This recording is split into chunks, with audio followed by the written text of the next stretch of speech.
車の定期的なメンテナンスといえばオイル交換。汚れたオイルを新しくきれいなオイルに入れ替えることでエンジンの負担を減らし、快適な状態を保つことにつながります。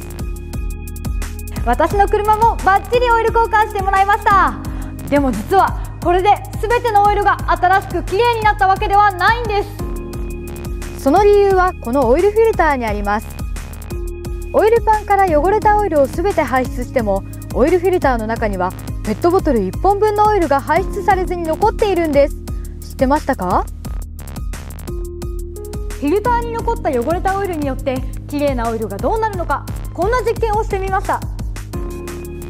きれいなオイルで満たした水槽、左側には汚れたオイルが残っている使用済みのオイルフィルターを、右側には新品のオイルフィルターをそれぞれ入れます。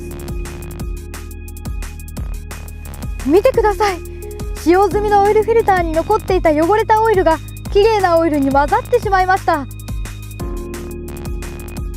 新品のオイルフィルターを入れた水槽は当然きれいなまま。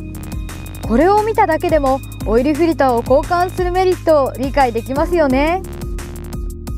どうですか？フィルターに残っている汚れたオイルにも目を向けてみることを覚えておいた方がいいみたいですよ。オイル交換は定期的に必要なメンテナンス。その時皆さんはオイルフィルターを交換しますか？交換しませんか？メンテナンスの必需品、オイルフィルターのご紹介でした。